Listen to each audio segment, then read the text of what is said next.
I love the area. It's a beautiful area. Everyone's been just extremely nice to us. Walking, people are saying hello. So that's just a little bit different from where we were from. A lot of people, they don't want to talk. They want to mind their own business. They're not as friendly. But here, and then someone from the United States coming here, I didn't think I would get, that positive reinforcement of just living here. And I did. And everyone, says hello, and they just made me feel like I've lived here all my life. And that's been such a positive experience here in Mexico.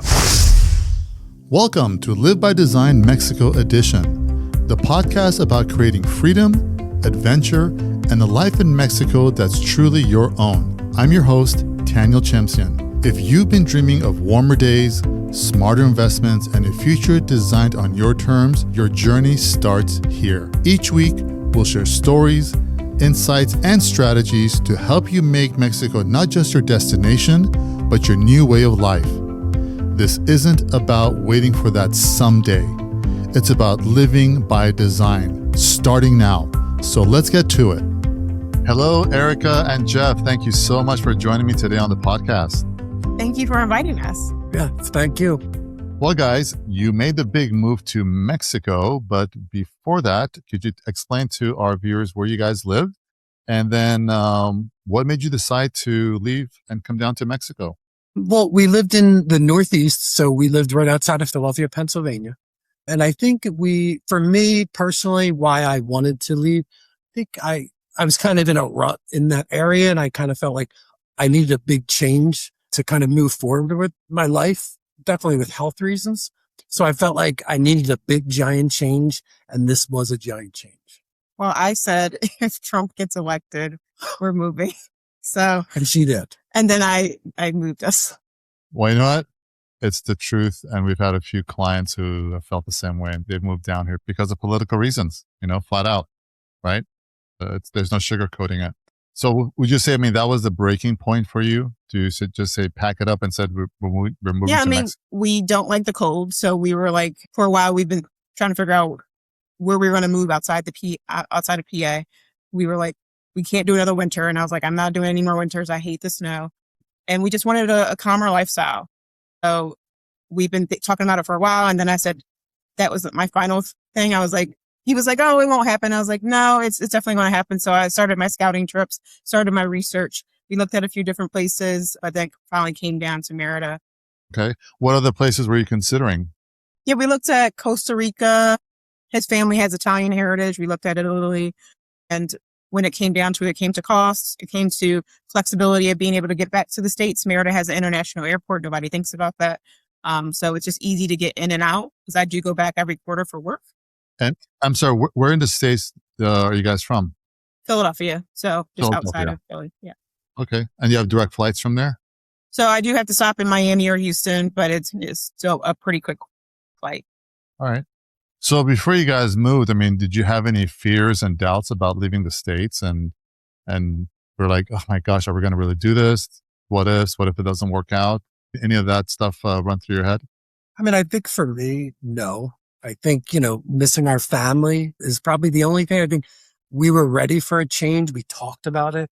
So we were ready to make, a big leap somewhere else and just, start our family. And I think we picked such a great place like outside of Mérida. And what did your family and friends think back at home when you told them you're moving to Mexico? Do you think you guys were crazy? Yeah, I think his family more so than my family. I've lived abroad before, so they were just like, oh, this is just Erica moving again. But for Jeff's family, they're like, Mexico. They're like, why not Canada? And we're like, well, it's cold in Canada. They're like, what about the cartels? What about insurance? What about this? What about that? So we did get some pushback. Even some of my friends said the same thing. Well, are you going to be safe? And even the guy who helped us purchase the property, I had to increase my life insurance because he was like, he wanted to make sure that I wasn't kidnapped or killed. So it's always those things that people say. Even his son he was like, are we going to be safe? So that was the question that came up a lot with people when we say we're moving to Mexico. So before you guys moved down to Mérida, did you at least come for a visit for a few weeks and check out different neighborhoods? Or was it like you just packed it up and moved and you said, we'll figure it out? No, I actually came down. It was for me. I see signs everywhere, and I had a work trip to go to Cancun, and that was in October of 20. And I decided, hey, I'll just hop on a plane from Cancun and go over to Mérida, check it out, fill it out. And I was here for a while and checked out the area. I was here for maybe 2.5, 3 weeks. I got to tour a lot of apartments and a lot of homes. I think we saw 30 plus properties in different locations. And then we also have family that live here. At least my side, my cousins have been living here for at least 4+ years. Okay. So wait, hold on. So you went from Cancun to Merida, and did you look at all these properties on your own, or did Jeff fly down as well? No, it was just me. Yeah. I did a lot of video, like here's the property, showing the camera walkthrough. He had his certain must-haves, and so that was on the list. So anytime we didn't have a big enough pool or a big enough backyard, I was like, well, no, that's off the list. But that's all he really wanted. Well, I would say privacy too. Yeah, privacy. Kind of important. A nice backyard or a backyard to spend time in.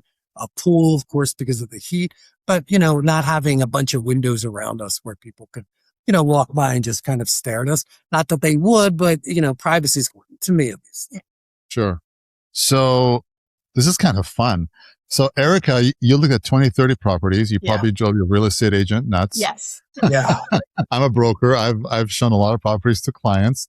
And so you took all the videos, you're showing this to Jeff remotely. And then what? Jeff said, okay, honey, I think that's the one for us. And what, did you go into contract? So funny enough. Well, she makes all the decisions in the household, so it's all up to her. I think the wives usually make all the big decisions. Happy wife, happy life. That's right. That's what they say. Exactly right. Yeah. That's what I learned. But there was one property that we actually put an offer in on, and we were going to sign the contract. And I was ready to go for it. It was I think smaller lot than we have now, but there was a lot of issues with the sales agent. So we ended up backing out of that, and that was right before I left. So that deal was almost done, and then we ended up backing out when I left. And then I was on the plane going back to the States. My real estate agent sends me a video of the property that we ended up buying, the model home. And then I said to my cousin who lives here, who at the time was about 3 minutes away, go walk through the property, walk through the video with me, give me the thumbs up. And she loved it. She thought it was great. And I trust her opinion. And we ended up signing. So I hadn't even seen this property at all in person. After seeing 30 properties, end up buying the one that I didn't even see. Well, one of the great things about, well, first of all, it's great that your cousin was your cousin, right? Yeah. The cousin there. Number two, technology, man. It's so great that we're able to do those video walking tours remotely or just like in real time, because WhatsApp video, FaceTime video didn't exist a while back. Yeah. So it was just photographs. There weren't even like 3D camera virtual tours.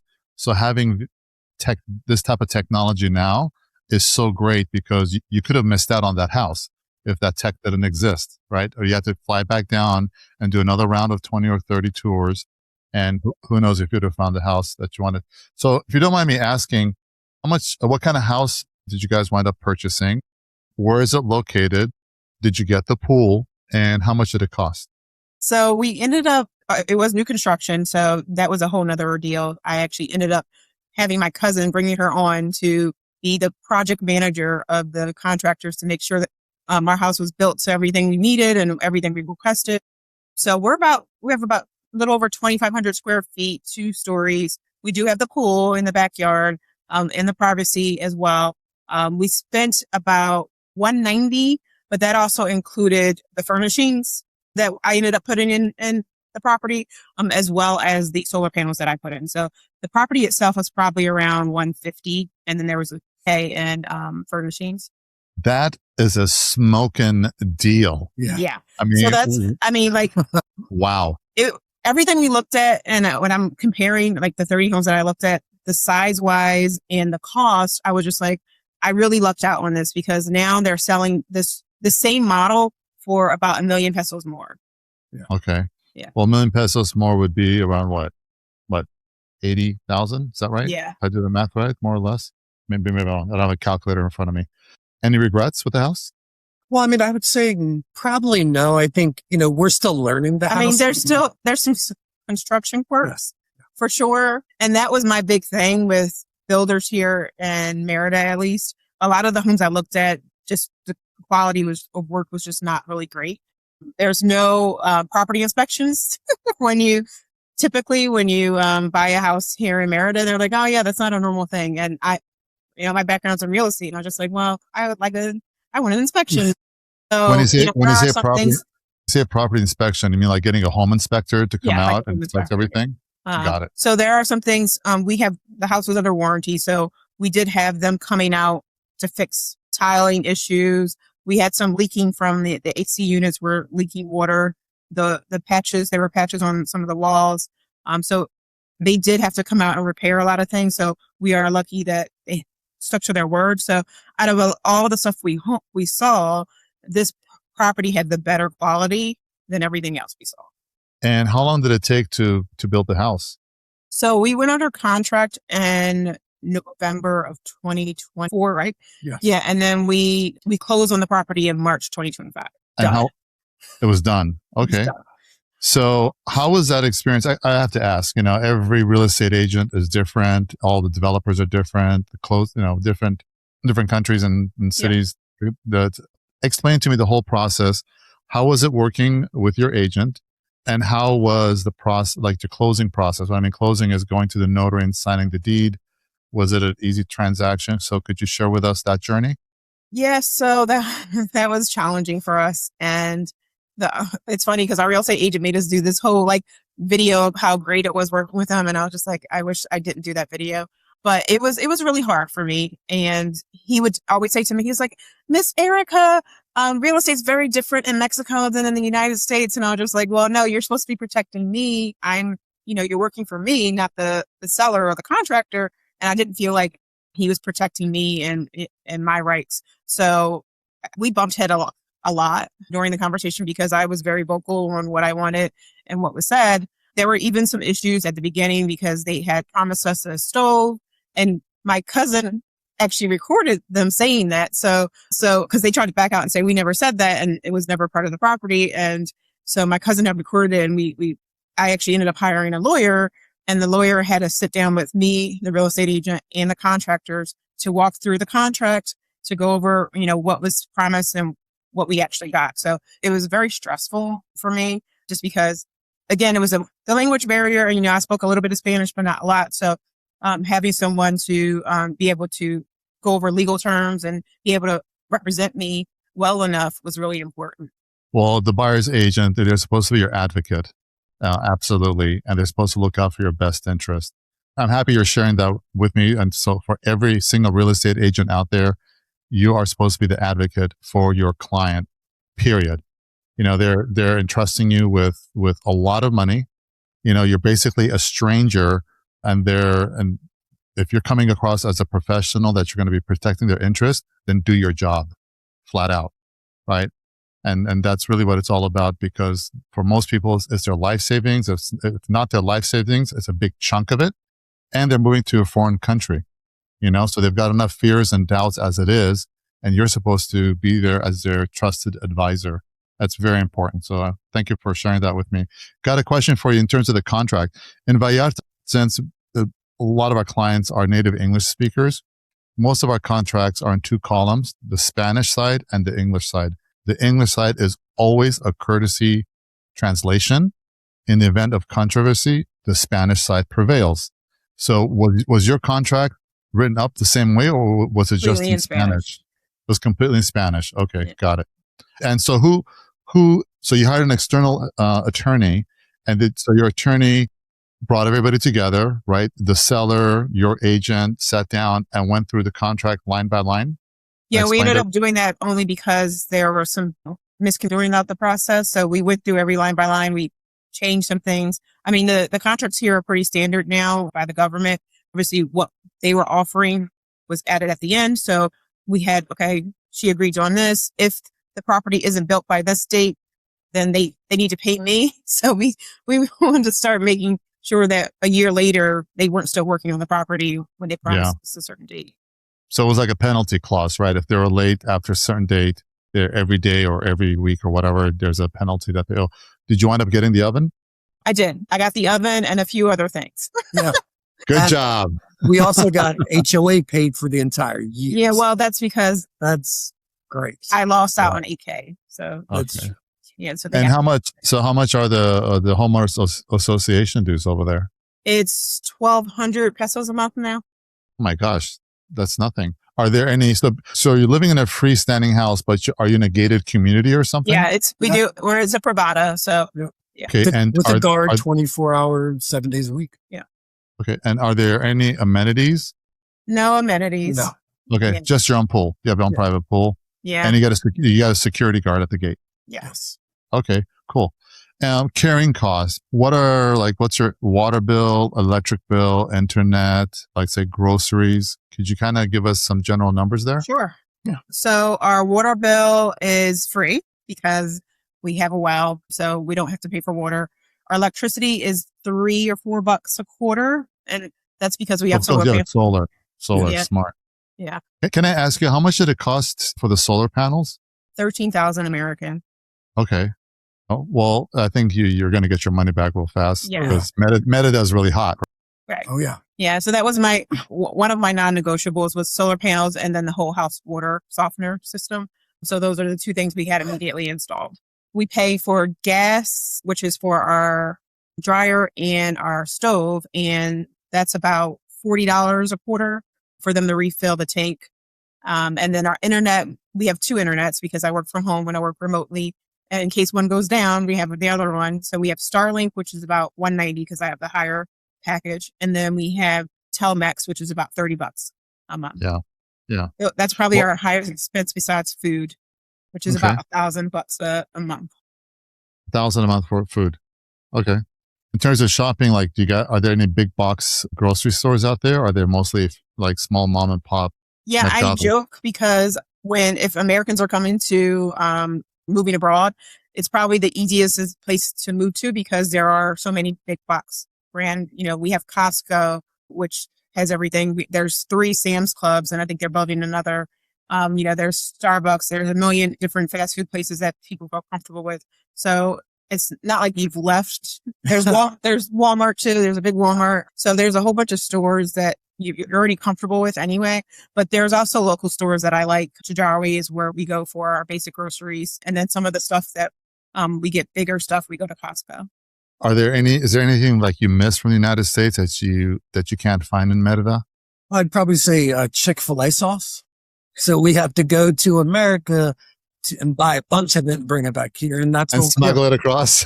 Yeah, I go home every quarter. So that's always his request is me bringing back sauce. So I usually bring back about 5 different bottles back of Chick-fil-A sauce. But I mean, we knew what we were moving to, so we're pretty adaptable. Yeah. Like my parents came and they were like, well, what about this? And what about that? And I was just like, well, no, we don't have that. So it's be able to adjust to certain types of food and certain things. And, sometimes during the season, they may not have everything all the time. It's hard for us to find lemons of all things, like yellow lemons. Limes are very prominent here. What else is it hard to but we talked about like sweet potatoes. Yeah, stuff sweet like that. What were you looking for the other day? It's just some vegetables. It definitely doesn't seem like there's a lot of different Fresh vegetables vegetables. here. Fresh vegetables. They have vegetables, it's just not as much vegetables that we're used to. Yeah. Well, what part of Mérida do you guys live in? Are you guys near the center of town? Or No, we're are you in on the outskirts? Concal, which is north of Mérida. We didn't want to be in the city. It's just too populated, too crowded. We wanted to be out where it was quieter, and also it's cooler. So it's about 10 degrees cooler than being in the center.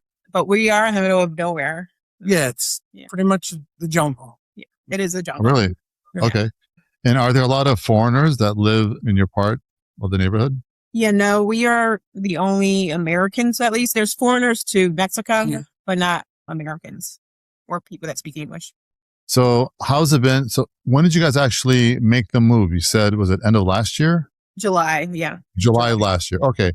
So from July until now, how has life changed for you in Mérida? Like surprises, things that have frustrated you, things that you were unexpected and just joyous. Could you share a little bit about how this has transformed you?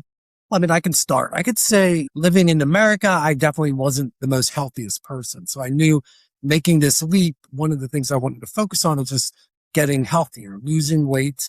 And that's kind of what I did. So when I got out here, I said, this is great. It's really hot. I can walk every day, sweat, burn calories, eat better, and I'll lose weight and, just feel better due to some of the illnesses that I've had in the past. So that was my main focus. And I did exactly that. So I came out here, I ate better. I lost a lot of weight and I feel better about myself. So I think that is my main goal when I came out here. And of course, everything is health to anybody. I think that's something that I did and was a success. And I'm just really happy about it. Yeah. I mean, for me, it was a little bit more of an adjustment because of work. And I'm so used to being around people that I work with and, the community. And now I'm working at home 24/7 with my husband all the time, 24/7. I love my husband, but I don't really have an outlet.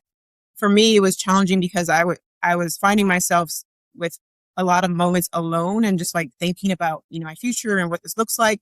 And so I really started to second guess my career and what I'm doing now because I'm just like, this is not something that I love to do. And, I'm in a peaceful place where it's not about work to live. It's, it's about being calm and just being with your family. And I was like, so I'm prioritizing the wrong things. So it gave me a lot of times for reflection, personal reflection. So that's, for me, it's been a struggle and like learning myself all again. And that's what Mérida has kind of transformed or taught me is how to be with myself.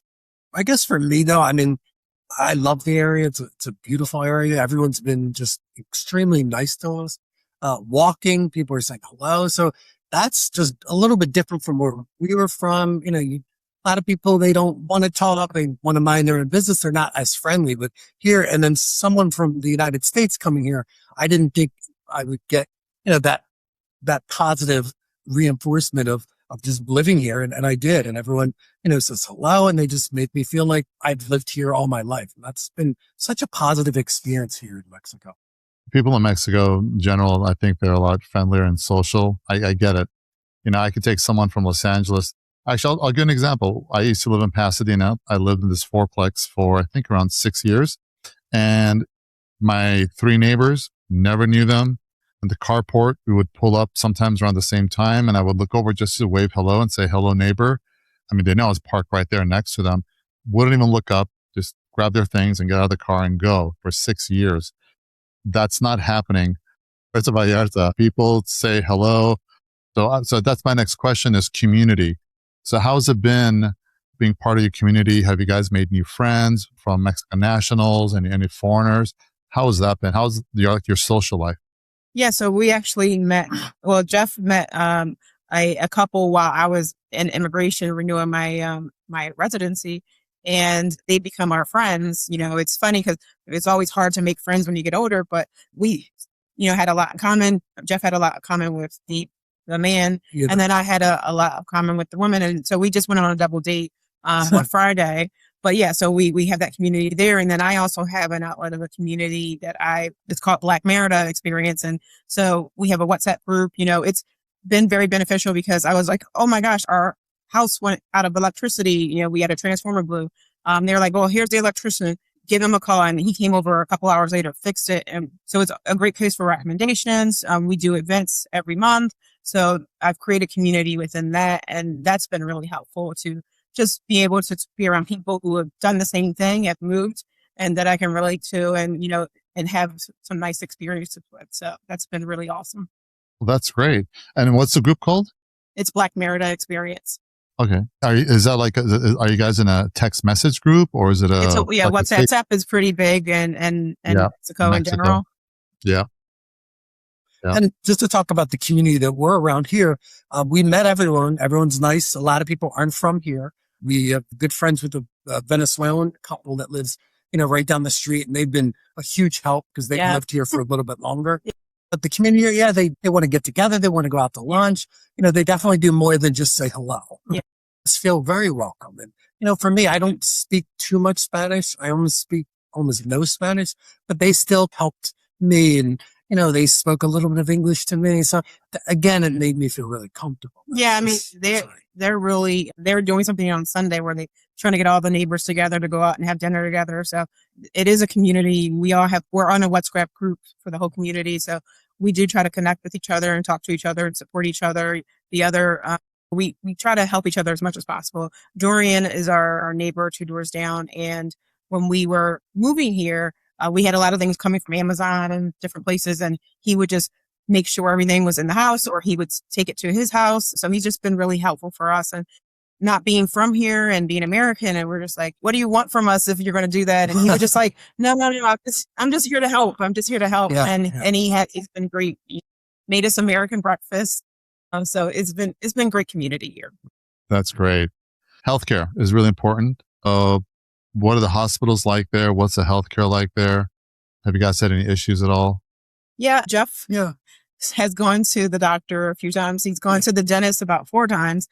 Yeah. And he's gone and see the cardiologist at Star Medica, which is a great hospital, great help. And then our nutritionist is at one of the hospitals. So, we've experienced really good healthcare. Our doctor comes to us, so we don't have to worry about going in. He comes to the house. We had our labs done at our house as well. The doctor was very easy to communicate with via WhatsApp. My mom actually came and she wasn't feeling well. I gave him the symptoms and he was like, well, give her this.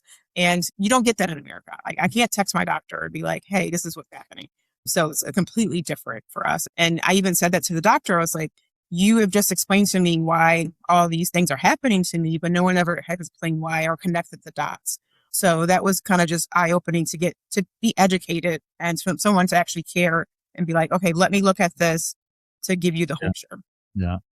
So that Dr. House call, how much did that cost? $45. Oh my gosh. Yeah. Wow. Without insurance, right? Without insurance. Without insurance. Yes. Without insurance. And he's bilingual? Yes. Yes. Yeah. Okay. That's great. Yeah. All of our doctors speak English. So. Earlier on, Erica, you mentioned something about renewing your residency. How was that? How was the process of you guys getting, do you have a temporary or permanent? Well, yeah, temporary residency if you wanted to renew, correct? Or did you? Yeah, so I had a 1 year because I had been here earlier and that Okay. expired when I just got here. So I renewed that for another 3 years. Okay. So and then what we was the brought process? Jeff on as a financial family, like a family unit. Yes. What was the process like for you to get when you applied for residency and back in the States to obtain your residency card? Can you explain to us what that process was like? Was it difficult? So I always say, I guess I lucked out. I don't know if it was just the timing of everything, but so you have to start outside of Mexico, which a lot of people don't do. So we went to the Philadelphia consulate. I filled out a paperwork and it was like a 2-page application. And then I had to submit all my financial documents, my tax statements, all my monthly bank statements. I am meticulous because I do real estate. So I always had that stuff anyway. So I just send it all. And the guy was really responsive. He emailed me right back and he's like, well, I can schedule in for an appointment. I came in that was like on a Monday. And then I had the appointment on a Friday. But now I think it's a little harder to get appointments just with a lot of people moving. So I went to the Mexican consulate in Philadelphia, which is in the course. I mean, no one spoke English. It was all Spanish.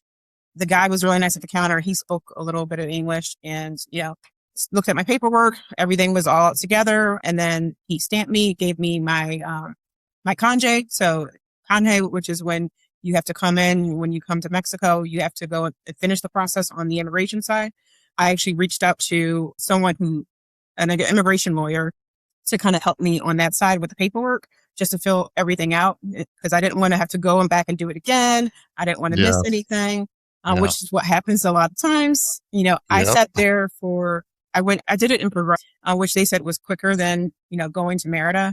And it was, but the process sitting there is like 3-4 hours waiting to be in line. So a lot of times I would hear over here, like, oh, you're missing this paperwork. Oh, you have to pay the bank this. So people would leave and to come back. And I was like, I'm so glad that they looked at the paperwork and they looked at the person who did my paperwork. I guess they're familiar with this company. So they knew that everything was together. So they kind of just stamped me and approved me. So that made the process a whole lot simpler. And then when Jeff did it, they helped us with the family unit. Yeah. We had to get everything up because we are married. His name was spelled differently. So we had to get that name changed. We had to go to the American embassy in Mérida and get the notary to approve that. And then we had to get it translated. And then we had to bring all those documents to immigration to get him approved. Oh, I probably, Mike. yeah, I'd say it's a lot. Take a deep Work. breath. Well, look, Erica, you look like a woman that you've got it together and you're organized and no margin for error. So that's great. And the fact that you were smart enough to hire an immigration attorney or an immigration specialist to help you out. I can't tell you how many people think, and you can do it alone. You can do it on your own. Yeah. But like you said, you forgot to bring a certain paperwork. And you tell them at the immigration office, well, that's not on the list. Well, you're like, they're like, you need it. So you go and then make another appointment. You go back, like, oh, you also need this. You didn't tell me that the other day. You need it. You just wind up going crazy. But if you hire an immigration specialist or an attorney, they know everything. And usually they know people at the immigration office. And that was what I wanted. I wanted someone who knows people and that could easily walk through it. Because, they were even saying like things change day to day. And, even trying to get the appointments, you have to log in at midnight trying to get an appointment. And you don't know that, right? They know all these ins and outs that I don't know. So I'm like, why would I try to do this on my own? I want to make this nice and easy and simple for us so we don't have to keep going back to this place. And that's what we did. And I'd like to say something too. It was wonderful because they came with us to the immigration office. They sat there for hours. And we were there for hours. I was going to say it's a long process, but you just have to have patience. And if you have patience, take a deep breath, it'll end and you'll be back at home. But I think that was amazing that they were there. So anytime we looked over at a question, they could answer and that they just were with us the whole time. Yeah. Look, if you're in a position where you can hire a professional to help you out, it's going to save you a lot of stress, but more importantly, it's going to save you a lot of time because that's the one commodity you can never get back is time. And I've seen people waste weeks or months wanting to do these things on their own and they just get frustrated. It's, you got better things to do. So if you can afford to hire a specialist, an attorney, in my opinion, it's worth it, right? And you get it done a lot sooner than later. Question for you guys. Have you guys opened up a bank account in Mexico? That we have not done yet. Okay. Eventually will be on my list, but we ended up opening a Charles Schwab account. We don't have to, there's no international fees. So we don't have to worry about that. So, and that's the card that I usually use for all our shopping and things like that. And we do have a Wise account, which I can pay a lot of people online via Wise. I do a bank transfer. I get their clawback, fill it out and transfer money. So we haven't really needed a bank account yet, but yeah, definitely. I think maybe in a year or so. Yeah. Yeah. The clave is the code for people to receive money, right? And then Mexico, it's a special, it's not their bank account number, but it's a specific code for them to have incoming wires. Are you guys planning on getting a car? That's a great question. I think we will plan on it eventually. I think we did want to, it hasn't been too much of an issue as far as calling a car and getting us a ride to the supermarket, picking up, those type of things. And I think eventually we will. We're probably looking at something more like an electric vehicle, especially with our solar panel system. Yeah. I probably think maybe like 3 to 6 months. I figure we probably look towards that within that time. Okay, cool. And for work, are you guys still working remotely for companies back at home in the States, or do you guys have a business in Mexico? Yeah, so I work remotely. I go back every quarter, but I also just started my own travel business. It's called Leave the Room Travel. And, the reason behind that is because I want you to leave the room and experience something new and be able to take a moment and experience a new community, a new place, and really see what the locals see. And for me, that travel has always been that. I get lost whenever I go somewhere on purpose because I want to see how the locals live. I want to see the real culture. And so that's what I want to offer people when they travel is, find unique places, unique restaurants, unique hotels or B&Bs. So that's what I offer. It's called Leave the Room Travel. And that's what I do on the side. Mm-hmm. Oh, and then there's a couple businesses, I'm sorry. There's a couple businesses overseas that are in the United States that I work with, mainly doing like digital marketing, updating their website, things like that. Stuff that I can ultimately do, here in Mexico, and it wouldn't be, an issue as far as them being in the States. So that's kind of what I've done, for the past 5 or 6 years. So I just ultimately I just moved here and then just kept doing it. And the companies I work for, of course, were very comfortable with that because, I've worked with them for as long as I have. And Erica, I was kind of like doing my own little investigative research, and you've got a YouTube channel, right? We do. We do have a YouTube channel called This Might Be a Bad Idea. Just basically our move to Mexico with our cat. Then we ended up adopting a second cat with just 6 suitcases and us, right? And just our experience of us going through it. It's not, we try not to be too informational. It's more of like, this is our experience and this is what happened to us. So, if you have questions about Mexico, definitely come in and is it a bad idea or not, right? And so that's always, we try to leave with that. Was this a bad idea? Was it not?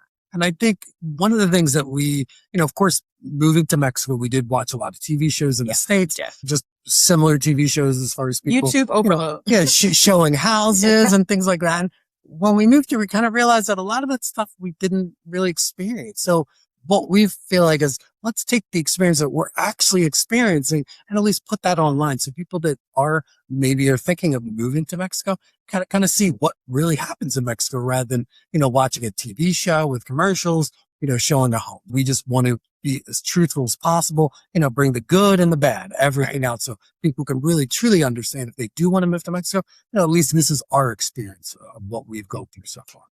Well, that's great. And, that's what this whole podcast is about, Live by Design Mexico edition. It's about providing real factual information from Americans and Canadians and other foreigners who have moved to Mexico to hear their journey. We're not sponsored by any corporation, by any company. So we just interview people like you, other professionals, immigration specialists, attorneys, other real estate agents and rental agents that help foreigners to share their stories, different neighborhoods where they can live, and what people's journey has been like from the idea of moving to Mexico and actually doing it, the mistakes that they've made, the wins that they've had, to challenges that came up, and the surprises, the good surprises. So then people can watch, just like, This Might Be a Bad Idea, which I love the name of your podcast. I think it's really clever. Thank you. So people can watch and then, make an informed decision, because I think a lot of the TV shows, like you said, there are a lot of real estate TV shows. I'm in one of them, and some things are a little bit sensationalized. Some things are not true. Like I've watched, it's like Selling Sunset or something else. I'm like, this is just entertainment. This is not, in my opinion, I don't think this is how real estate really pans out, but it's there for entertainment purposes, right? And then if you watch some of the mainstream media, it's nothing but bad news. And that's on purpose. That's to keep you glued to the TV screen because they sell more ads, right? The higher the viewership, the more they can charge for ads. So I'm very happy with what you guys are doing. You guys are sharing real information, your journey out into the world, so people can make an informed decision. And just to tie that up, there are a lot of people back at home, meaning north of the border, United States, Canada, and other parts of the world, that are thinking of making a life-changing move, whether it's Mexico or somewhere else in the world. But for some reason, they're just kind of held back. They're fearful, or they're watching mainstream media and it's freaking them out. For those people that are actually considering making the move, what's one advice you can give them right now? Well, you are 100% correct. That's all we heard about in the U.S. That's all our families talked about. So it was great to come out here and think you guys have no idea what you're talking about because you're completely 100% wrong. But I think for us, what was the question? So I think for really just go and do it. Yeah. So take the step, take the leap, and, go visit a place, get lost, talk to the people that live there. One thing that I have a nonprofit, and the one do is they go 2 weeks on an immersive experience. They stay with host families. So they're not staying in the visitor, the vacation type. They're actually living with people, speaking with people, and understanding the culture and community. So I just say go out and experience it first and see if it's for you, because that's the first step, is really being able to live there and see how it is going to be on a day-to-day and imagine what your life would be like. So one thing that I did, I was like, okay, how would I get up in the morning? What's my routine? If we move here, what does that look like? How is our life going to look like if we move there? So actually going there and experience it, and then kind of visualizing what your day-to-day is going to look like. Great advice. Find the place that you are dreaming about moving, take a vacation there, experience it, then come back and make that decision if you should go there. Yeah, absolutely. And Erica, something you mentioned earlier on when you said, you're going to get kidnapped and this and that. And have you felt any of that? I mean, have you felt nervous and scared walking down the street? Have you felt threatened? No, not at all. I mean, it's funny. My parents came to visit in December and they were like, you don't even need to lock the doors here. It's like, nobody cares. Like, everybody's friendly. So he was just like, so for me, I felt better because my parents felt that I was safe because they got to experience it firsthand, because they all think that we're going to get kidnapped, but they're like, no, we could leave the doors open. There's been no issues and no concerns at all. Me being a woman as well, it's always, am I going to be okay by myself? And if I'm and I haven't had any worries, and everybody's been pretty nice. And I mean, I'll take a walk by myself to the next town. Yeah. And I'll walk through the town and everyone will look at me and wave. And, of course I would explain that story to people in the US and they would think, well, you better watch out. You don't know what's going on in that town. I'm like, I've been in that town. I've walked there. Everyone's been extraordinarily nice, waving to me, just making me feel very at home. And so it is completely different, a lot of what people in the US think, especially, of course, in Mérida and around Mérida. They do think Mérida is the whole Mexico where, it's different. There's, different parts of Mexico. Some are a little bit tougher, some aren't. And I think Mérida is just such a great place. Well, guys, thank you so much for joining us today. This has been wonderful. And thank you for sharing your journey with all of us and being truthful about it. And especially about your real estate agent, because you should always, whether it's your attorney, your immigration attorney, your agent, they're supposed to be your advocate, looking out for your best interest always. And if they don't do it, then there are other agents and there are other attorneys. So always be an advocate for your clients. Hey guys, so if somebody wants to get a hold of you, your travel business, digital marketing, your podcast, can you share us the names again or the website and how they could get a hold of you, or an email? Yeah. So our podcast is This Might Be a Bad Idea podcast. Also on Spotify as well. And then my travel company is legal, so leavetheroomtravel.com. And then for Jeff. And then for me, for digital marketing, I handle like the Google search ads, content creation, social media, and anyone can get a hold of me through my email address. And that's JS Mascaro 75. Perfect. And we'll be sure to add all that contact information in the show notes. Thanks again, guys. And welcome to Mérida. Thank you. Thank you very much. Thanks for listening to Live by Design Mexico Edition. If there's a topic you'd love for us to cover, email us at info@tanielchemsian.com. We'd love to hear your ideas. And be sure to subscribe, share the show with a friend, and join me each week as we explore how to create freedom, adventure, and live by design under the Mexican sun. Design your days now, and your future will follow.